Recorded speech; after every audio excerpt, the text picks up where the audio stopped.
Former Democratic governor of North Carolina, Roy Cooper, well, he jumped into the race to succeed Republican Tom Tillis in the Senate. Here's how he put part of it in his pitch today.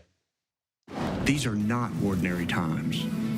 Politicians in D.C. are running up our debt, ripping away our health care, disrespecting our veterans, cutting health for the poor, and even putting Medicare and Social Security at risk just to give tax breaks to billionaires.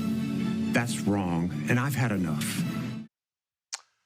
I've had enough. I'm going to guess we're going to hear more than one Democrat say that between now and November of 2026. Here with me now at the family table, staff writer for The Atlantic, Toluse Olorunnipa, and the Associated Press political reporter, Matt Brown. Great to have you both with us. Thanks so much, Toluse.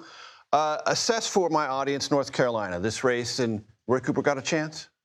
Well, it's a state that has been very difficult for Democrats to be successful in for years. Trump was 3-0 there. Yes, and even before that, Mitt Romney won back in 2012. 2008 was the last presidential race in which a Democrat won.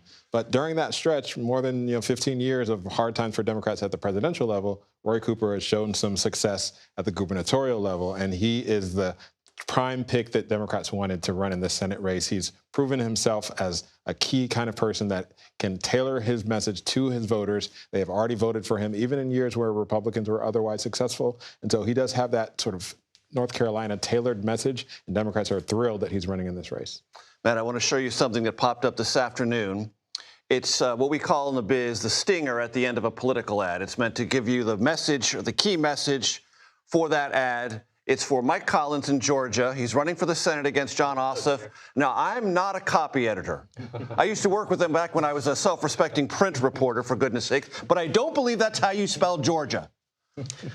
No, I'm right about that. As a son of Georgia, I have to say, no, that's not how we spell it down there, and not how we spell it in D.C. either. And I'm sure that Mike Collins' team has been told by NRCC and Republicans here that this is the operation that they need if he's going to be the challenger to Jon Ossoff down in Georgia. Republicans are still reeling and very frustrated here in D.C. because they did not successfully win certain races in the 2022 midterms, for instance. And they had more success in 2024 with a lot of their candidates, and that's why they regained the chamber. So they're very focused on candidate selection, candidate quality all across the country right now, especially if the headwinds are going to be in the Democrats' favor come 2026. In these kind of confusing social media times, it's always worth asking, was that a troll?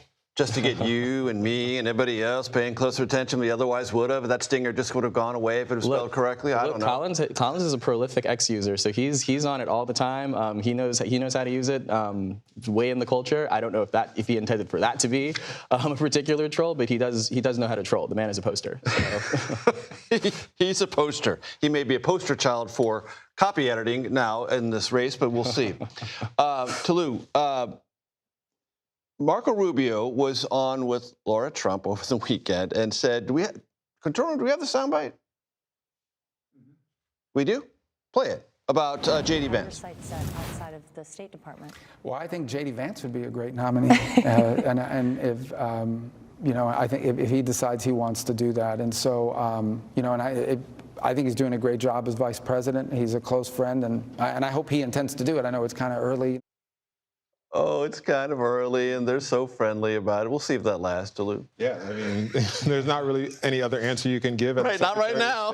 With a young, ambitious vice president who's looking for the future, looking to become potentially the nominee in 2028. If you want to be seen as loyal within the Trump world, which is the coin of the realm in Trump MAGA world, you can't be seen as, trying to be too ambitious and trying to overstep your boundaries and potentially getting in front of the heir apparent to the MAGA dynasty, which right now seems to be J.D. Vance, because he has the support of Donald Trump's son, and he has been in the right side of Donald Trump for the last 6 months that they've been working together. And so Marco Rubio has no other answer but to say, I support J.D. Vance. Now, if he decides not to run, then all bets are off. Right. But it illuminates this post-Trump MAGA question.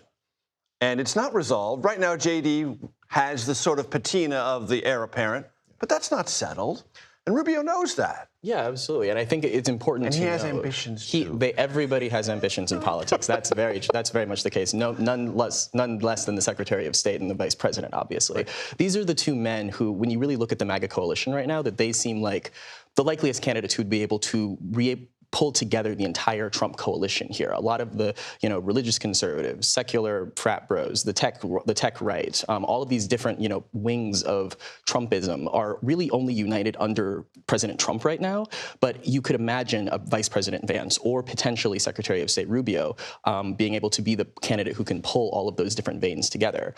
Now, when you look at the competition between these two men, I mean, Rubio's already lost a race to become vice president before. So he knows that he has to play his cards absolutely perfectly here over the next couple years to, win the loyalty of the base, win the loyalty of this coalition, if he's going to stand any chance come 2028. He has less latitude for error than J.D. Vance does, at least for the moment. Matt Brown, Toluse Olorunnipa, thank you so much. Great to have you with us.